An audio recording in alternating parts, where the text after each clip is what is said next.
السلام علیکم رحمۃ اللہ وبرکاتہ۔ نحمدہ ونصلی علی رسولہ الکریم۔ محترم سامعین، آج ہندوستان کا 79واں جشن آزادی ہے۔ یہ تمام ہندوستانیوں کے لیے انتہائی خوشی کا موقع ہے۔ یہی وہ دن ہے جب ہم انگریزی تسلط سے آزاد ہوئے اور ہمیں آزاد ملک میں سانس لینے کا موقع ملا۔ لیکن یہ ملک یوں ہی آزاد نہیں ہوا، بلکہ اس کی آزادی کی راہ میں لاکھوں ہندوستانیوں کا خون بہا ہے، زندگیاں قربان ہوئی ہے، تب اسے آزادی ملی ہے۔ اس کی آزادی کا خواب 1857 عیسوی سے بہت پہلے دیکھا جانے لگا تھا، جب ملک کے کچھ علاقوں میں انگریزوں سے چھوٹی چھوٹی جھڑپیں اور جنگیں ہوئی تھی۔ نواب سراج الدولہ اور ٹیپو سلطان کی قربانیاں تاریخ ہند کا ایک تازہ ورق ہے۔ 1857 عیسوی کی جنگ آزادی ہندوستانیوں کی جانب سے بہت بڑی کوشش تھی، جسے انگریزوں نے غدر کا نام دیا تھا۔ یہ چنگاری بطل حریت علامہ فضل حق خیر آبادی اور ان کے رفقا نے سلگائی تھی، اور پھر ظالم انگریزوں کو یہ ملک چھوڑ کر جانا پڑا۔ یہی 15 اگست کا دن تھا جب ہمیں یہ خوشی ملی تھی، اس لیے یہ دن تمام ہندوستانیوں کے لیے بہت بڑی خوشی کا دن ہے، اور یہ ہمارا قومی تہوار بھی ہے۔ اسی دن ہماری ثقافتی ورثہ ہمارے قبضے میں آیا تھا اور ہمیں اس چمن میں خوشی سے جھومنے کا موقع ملا تھا۔ جنگ آزادی میں ہندو، مسلم، سکھ اور عیسائی سب نے مل کر حصہ لیا ہے، لہذا ہندوستان میں نہ تاریخ لکھنے میں تعصب برتنا چاہیے، نہ پیش کرنے میں۔ یہ ان مجاہدین کا حق تھا جو انہیں ضرور ملنا چاہیے۔ ہم امن کے داعی ہے، ملک میں شانتی چاہتے ہیں، اس لیے ہم موڑ پر دہشت پسندی سے نفرت کرتے ہیں۔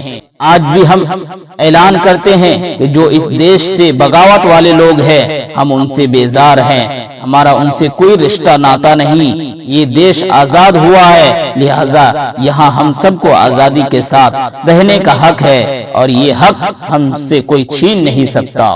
جنگ آزادی ہندوستانی تاریخ کا ایک اہم باب ہے، جسے کبھی کوئی فراموش نہیں کیا جا سکتا۔ 15 اگست 1947 عیسوی کو ہندوستان آزاد ہوا، تب سے لے کر آج تک پورے ہندوستان میں آزادی کا جشن بڑی شان و شوکت کے ساتھ منایا جاتا ہے، اور پورے ملک کو دلہن کی طرح سجایا جاتا ہے۔ مجاہدین آزادی کو یاد کیا جاتا ہے، مگر افسوس، کیا آپ نے کبھی غور کیا کہ جنگ آزادی میں حصہ لینے والوں میں مسلمانوں کی کتنی تعداد تھی؟ شاید نہیں۔ ہمیں تو یہ بھی نہیں پتا کہ جہاد آزادی میں ہمارے کن کن علماء نے اپنا قائدانہ کردار ادا کیا ہے۔ جشن آزادی میں اوروں کا نام تو بڑے ہی عزت و احترام سے لیا جاتا ہے اور ان کے ایثار کو عوام کے سامنے پیش کیا جاتا ہے، مگر افسوس صد افسوس، ہمارے علماء اہل سنت کا ذکر تک نہیں آتا، جنہوں نے نہ صرف جہاد آزادی میں اپنا قائدانہ کردار ادا کیا،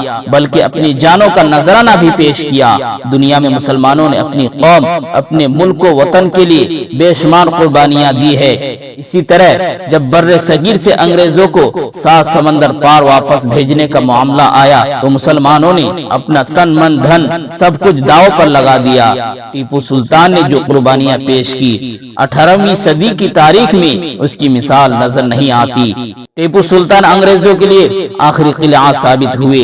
انگریزوں کا تسلط جب پورے ہندوستان پر ہو گیا، اس کے بعد انگریزوں نے جو بربریت اور ظلم و ستم کی داستان مسلمانوں کے خون سے لکھی، وہ یقیناً بھلائی نہیں جا سکتی۔ ہندوستان کی آزادی کے لیے ملک کی ہر قوم جد و جہد میں لگی ہوئی تھی، مگر سوال یہ تھا کہ پہل کون کرے۔ جب ہندوستانی عوام اسی کشم کا شکار تھی، اسی وقت دہلی کی جامع مسجد سے ایک آواز انگریزوں کے خلاف جہاد کی بلند ہوئی۔ یہ آواز قائد جہاد آزادی استاد مطلق حضرت علامہ فضل حق خیر آبادی کی تھی۔ آپ ہی نے وسیع پیمانے پر سب سے پہلے انگریزوں کے خلاف جہاد کا علم بلند کیا، علماء سے فرضیت جہاد پر فتویٰ کیا، جس پر اسی وقت دہلی کے 33 علماء حق نے دستخط کیے، جس کے نتیجے میں 1857 عیسوی کی جنگ آزادی رونما ہوئی، جسے انگریزوں نے غدر کہا، جس میں قائدین و مجاہدین کی بڑی تعداد مسلمانوں کی تھی۔ لاکھوں عوام اہل سنت نے اپنا خون نذر کر کے حب الوطن کا ثبوت پیش کیا۔ ہزاروں کی تعداد میں علماء شہید کیے گئے، لاکھوں مجاہدین سولی پر لٹکائے گئے، مسلمان مجاہدین کی فہرست کافی طویل ہوتی گئی، مگر پھر کیا ہوا؟ جب ہمارا ملک ہندوستان آزاد ہوا، ہماری تاریخ کو مسخ کر دیا گیا، اسے بگاڑ کر عوام کے سامنے پیش کیا گیا، تاریخ کو محدود کر دیا گیا۔ وہ مجاہدین جنہوں نے آزادی کا علم بلند کیا تھا، ان کے نام تک مٹا دیے گئے۔ ہم ہرگز یہ نہیں کہتے کہ ہماری ملک کی دیگر قومیں اس میں شامل نہ تھی، نہیں، ہرگز نہیں، انہوں نے بھی اپنے ملک کے لیے ہمارے دوش بدوش حصہ لیا۔ آج ہندوستان کی دھرتی اگر سرسبز و شاداب ہے تو اس ہریالی کے پیچھے مسلمانوں کا بہتا لہو بھی کار فرما ہے۔ حرارت ایمانی سے گرم خون ہی نے اس مٹی کو زرخیز بنا رکھا ہے۔ اسی لیے ہم سب کو تاریخ کا مطالعہ کرنا چاہیے تاکہ ہمیں صحیح اور غلط بات معلوم ہو۔ محترم سامعین، چینل پر نئے ہیں تو سبسکرائب کریں اور دوسروں تک شیئر کریں تاکہ ہر آنے والی ویڈیو آپ تک پہنچ جائے۔ شکریہ۔